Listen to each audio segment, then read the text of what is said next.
Hi all Bigg Boss ரசிகர்களே and follow யூலோ subscribe பண்ணிட்டு இருக்க நல்லங்களே. ஓகே, சற்று முன் பார்த்தீங்கன்னா நாமினேஷன் ப்ராசஸ் முடிஞ்சிருச்சு. ஆக்சுவலாக இவங்க எல்லாருமே வந்து கார்டன் ஏரியாவுக்கு வர வச்சுட்டு அங்கே வந்து பெயிண்ட் எல்லாம் கலர் கலராக வச்சு யார் யாரெல்லாம் நாமினேட் பண்ணுறாங்களோ அவங்க முகத்தில் வந்து அந்த பெயிண்ட்டை வந்து பூசுகிற மாதிரி பண்ண சொல்லியிருந்தாங்க.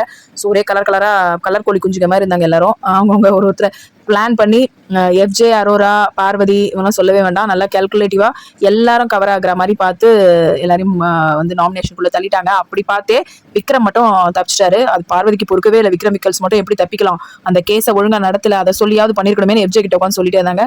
எப்பயும் போல கமருதீன் வந்து பார்வதியை கொஞ்சம் கொஞ்சிட்டு இருந்தான். வந்து கண்டென்ட்ன்றதை வந்து அமித் கிட்ட பேசும்போது துணி மடிச்சிட்டு இருந்தபோது தலரும் காலி பண்ணி கொடுக்கணும் வினோத்துக்கு போது சொல்லிட்டான், இதெல்லாம் வந்து எனக்கு என்னோட நேச்சருக்கும் அவன் நேச்சருக்கும் செட் ஆகாது, நான் கொஞ்சம் சில் பர்சன், கூலாக நான் ஹேண்டில் பண்ணுவேன், அவள் எல்லாத்தையுமே ரொம்ப இது பண்ணுறா அப்படின்னா. ஆனால் இது வந்து ஃபுல் அண்ட் ஃபுல் 100% 200% லவ்வே கிடையாது, லஸ்ட்டு. அதனால தான் அந்த லஸ்ட்டுக்கான உண்டான விஷயங்களை மட்டும் அவங்க உள்ள கேரி பண்ணிட்டு இருக்காங்க. ஸோ சுபிக்ஷா, கனி, ஆதிரை, அரோரா இவங்க எல்லாம் நாமினேஷனுக்குள்ள மாட்டிட்டாங்க. ஸோ ஆதிரைக்கு ரொம்ப கவலை, ஏன்னா எப்படியாவது தப்பிச்சிடலாம், இப்போ வந்து நல்லவங்க மாதிரி சீன் போட்டுட்டு இருக்காங்க, அது நேச்சரே கிடையாது, அப்போ இப்போ மட்டும் ஃபேக்கா இல்லையா ஆதிரை. ஸோ ஆனால் ஆதிரை, கனி, திரு, சுபிக்ஷாலாம் செம்ம ஓபி நல்லா மாட்டுச்சு. அதுக்கப்புறம் அரோரா எல்லாம் உள்ள வந்தாச்சு. அரோராவது கொஞ்சம் கேம் பிளே பண்ணுது, இருந்தாலும் இனிமே தான் தெரியும் எப்படி போகுதுன்னு. ஏன்னா இந்த ட்ரையாங்கில் வந்து முடிச்சு விட்ருக்காங்கல்ல. ஸோ இந்த மூணுத்தையும் மொத்தமாக பொட்டலாம் கட்டி வெளில தூக்கி போட்டால் கூட நல்லா இருக்கும். ஆனால் எப்படி வந்து நாமினேஷன் ப்ராசஸ் நடக்க போகுதுன்னு தெரியல.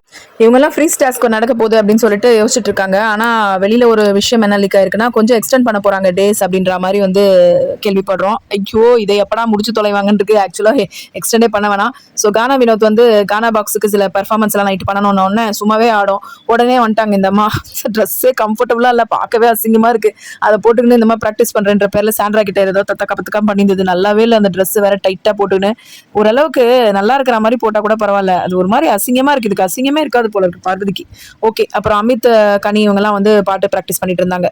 இந்த சுபிக்ஷாவெல்லாம் விக்ரம் விக்கல்ஸ் வந்து டைட்டில் வின்னர் சொன்னதெல்லாம் வந்து செம்ம அவரோட கேம் பிளே அப்படிதான் தோணுது. சுபிக்ஷா, கனி, அதுக்கப்புறம் இந்த ஆதிரை இதெல்லாம் தூக்கி வெளியில போட்டா நிம்மதியா இருக்கும்னு தான் தோணுது. நம்ம சேனல் கொஞ்சம் சப்ஸ்கிரைப் பண்ணி சப்போர்ட் பண்ணுங்க ஃப்ரெண்ட்ஸ். லைவ் ஷேர் பண்றதுக்கு ரொம்ப ஹெல்ப்ஃபுல்லா இருக்கும். தேங்க்யூ. மறக்காம சர்ப்ரைஸ் பண்ணுங்க. தேங்க்யூ.